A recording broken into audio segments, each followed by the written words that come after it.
What is going on, faithful? I'm John Chapman, as always, with the 49ers Rush podcast, and we're going to do something a little bit different today. I did an awesome interview with Chris D. He runs his own podcast called the Gold Rush Niners podcast. You can check him out on all audio platforms. Again, that's Gold Rush Niners, spelled out Niners pod. Go check him out. He's awesome, very positive. He runs several other different podcasts as well. And I really thought, the state of the 49ers, and he brought up some awesome questions, and we had some good topics that I haven't really been thinking about. So I think that you guys are going to enjoy this. I know I sure did. And man, he's just such a good guy. So if you haven't yet, go check out his podcast, give it a listen. He really brings some good work.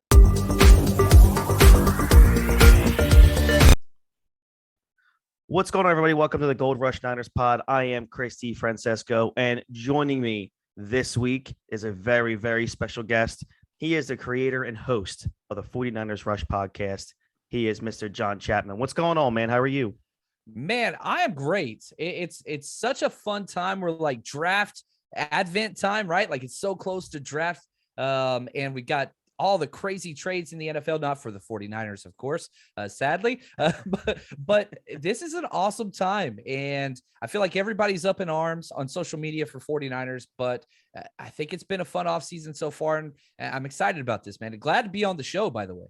Oh, no. Hey, look, the pleasure's all mine. I really appreciate this. So let's get right into this, man. And, of course, we have to start.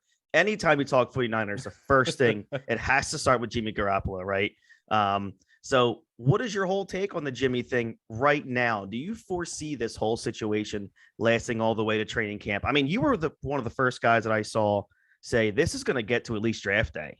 So where do you see this shaking out now with all these trade avenues seeming to just now completely close up? Yeah, there's not a lot of chairs left for Jimmy G. There's no doubt. Carolina is about it. And even there, if they land a quarterback with their number 6 pick, then it's even less. So I think the draft is probably when the trade's going to happen. If it doesn't happen, then it's going all the way to, regular, preseason. You're going to have a quarterback go down and, for another team that you trade. Not that you're ever rooting for injuries. That's not what I'm saying. Mm-hmm. But if the clearest way for the 49ers to trade Jimmy Garoppolo is to Carolina, mm-hmm. and they're going to need Detroit to take Malik Willis, and they're going to need the Steelers to jump up or another team to jump up and grab Kenny Pickett. If those two things happen, mm-hmm. okay, so if for some reason Carolina doesn't land one of those two quarterbacks, then I think that Jimmy G trade would take place almost immediately. Now, what does it say, in your opinion, John, to Trey Lance, who was basically told, I'm sure, going into the 2021 season that he's going to be QB1 in 2022, and now Garoppolo still on the roster with, like we just said, with really nowhere to go, and his value just seems to be non-existent right now because he can't throw a football for months. If you're Trey Lance, where's your head at right now? I think Trey's in a good spot. I know that people want to create drama and adversity mm-hmm. and all this stuff. What did Trey Lance say the last game after, we lost in the NFC Championship? He said, Jimmy Garoppolo is a friend for life. He's one of my best friends. Yep. Yep. I don't think that nobody wants where they are. Jimmy wants out, but there's not a landing spot for him. And a lot of that is because of his injury and how his team handled the surgery. Mm-hmm. The 49ers want to trade him. They're just no suitors. And Trey's ready to be the quarterback. And I think he is going to be the quarterback. And I know people want to talk about the locker room dynamic. If Jimmy G's there, it's going to be bad. And no, everybody loves Jimmy. They've seen what he's been through. That's just fabricated. That's not a reality. I just don't see that. And what percentage do you put on the Niners just outright releasing Garoppolo? 1%. Wow. Jeez. And I know everybody wants to. Here's why I say this. Mm-hmm. The only reason why you would release Jimmy Garoppolo is to get that $25.5 million cap, right? Yep.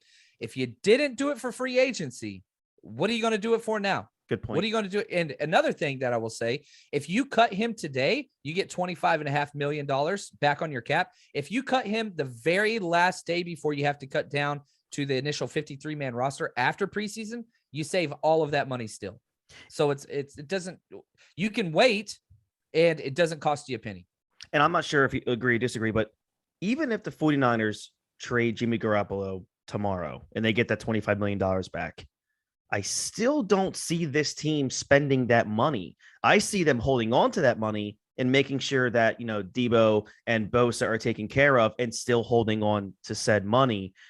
So I don't know what the uproar is, because based on what we're seeing right now in the offseason, I just don't think getting that $25 million right now is premium at the front of their minds at this second, because I just don't think they'd be out there spending it. Yeah, and the way that teams look at the salary cap and the way fans do, like right now, the 49ers have about $4 million in cap space. They're not adding any other key free agents or anything. Mhm. All right. They're signing number 27, Dante Johnson. They're bringing back Jeff Wilson. Like, these are low end veteran minimum deals that they have this loyalty built up with these players. They're not going out and adding Tyrann Mathieu. I don't care what people say. Like, that's not going to happen because the money's not there now. But back to my initial point, teams don't see it as we have to have this cap savings now. That's not how they see it. They're going to get it. If the 49ers are dead set on trading or getting rid of Jimmy Garoppolo, they're going to have that time. A quarterback's going to get injured at some point. There's no doubt about it. If Trey Lance shows up and balls out, yeah, it could happen. So it's going to come. It's just not now. And unfortunately, in our society, everybody wants my money and I want it now, right? Exactly. Like, that's how we all see it. It's right. just not that way. Outside of the Jimmy G situation, we will move past that. How has this offseason gone according to you? Good and bad. The 49ers have chosen to build with depth, not stars, because you already have your stars. You already got Debo, Kittle, Trent Williams, Bosa. I mean, good Lord, the list goes on and on and on. Like, you look at teams that are being super hyper aggressive, and it's like, oh, well, that makes sense. They don't have stars to pay. We already have our stars. Now you go in and you bring Charvarius Ward, who I like a lot. Same. I love that signing. But my biggest question is this. My number one priority for offseason was make sure Trey Lance will be comfortable when he steps in.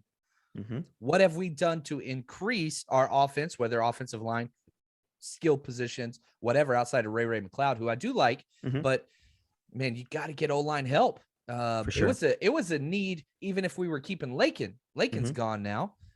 You got to get O-line help. Yeah. Now, what's your confidence level on the Niners still being projected as a top 3 or 4 team in the NFC next season, and how you think John Lynch has handled this roster in the offseason altogether? What do you think his plans are for the rest of the offseason? Do you still view, with all this moving going around, especially with today, Tyreek Hill is gone, so the AFC, continues to shake just like the NFC. But with how the NFC is shaking out right now, a couple weeks ago, it was like clear that the Niners might have been the class of the NFC before Tom Brady returned to Tampa Bay. So where are you now with this roster as it stands, still being a top 3 or 4 team in the conference? 100% they are. The NFC got worse. Yeah. The NFC got tremendously worse. I was looking at contracts, and if you just look at contracts of $10 million per year average or more, you had 2 players go from AFC to the NFC. Only 2 that average. Charvarius Ward was the highest paid guy. Wow. The other one was the wide receiver that went to Detroit, DJ Chark. So that was it. That's the only ones that have gone AFC to NFC. 12 have gone NFC to AFC, plus Russell Wilson, Devontae Adams, like the trades taking place. So like the AFC is loaded up. And if you look at the contenders, right? Packers definitely got worse. They lost one of their best players in franchise history. You look at the Rams, they've lost 7 starters as of now. 7 starters. People are like, oh, salary cap's not real. Like they did sign Allen Robinson, and he's great. Bobby Wagner's visiting there now. He might sign as well. But even if they do, they're still down 5 starters. Yep. So the way the 49ers build and the way the Rams build are antithesis to each other. And so I think the 49ers have held pace just fine. I think they're in a better situation, not because of what they've done, but because of what the contenders lost. Look at the Bucks. They lost both starting guards. Like they've lost some guys too. And so everybody's lost in the NFC. What are your expectations? I know this is a tough question on March 23rd. However, but what are your expectations personally of Trey Lance? Are you okay with handling This team is a team built to win right now, whether they're having a rough offseason or not. This team is built to win now. Are you going to be okay with growing pains with Trey Lance, or are your expectations still? Listen, he's coming into a really good situation. There might be some issues in the beginning or wherever else, but I still have high expectations. 11 wins, 12 wins, possibly, even with basically a rookie quarterback there. So you've got to be smart about it. He's still the youngest quarterback in the NFL. It's wild. Even after this draft, he'll be the second youngest. There's only one quarterback that's draft eligible, Sam Howell, that's younger than him, and it's by like 2 months. It's incredible. He's so young. So you have to taper expectations. And I'll say this: if you can't handle growing pains with Trey Lance, we handled growing pains with Jimmy Garoppolo last year at 3-5. Yeah. Right. So which the 49ers fandom didn't handle that too well. You're going to have to be patient. And yeah, the very first interception he throws, it's weird. Yeah. It's weird how polarizing it got so fast with Jimmy Garoppolo. You can't put the toothpaste back in the tube, but here we are. And at the end of the day, you got to be a 49ers fan. And I'm not an anti-Jimmy G guy at all. I get upset. People get up. I get hate emails from the Jimmy truthers, and I get hate email from the people that can't stand Jimmy. So but yeah, you just got to taper your expectations, and it might be a little bit of a slow start, but it doesn't matter because like you said, this team is built to win, and he's going to go through some growing pains. There's no doubt. For sure. And, to kind of piggyback what you were just saying there about the negativity that you've been receiving. And I mean, I see it on your Twitter all the time.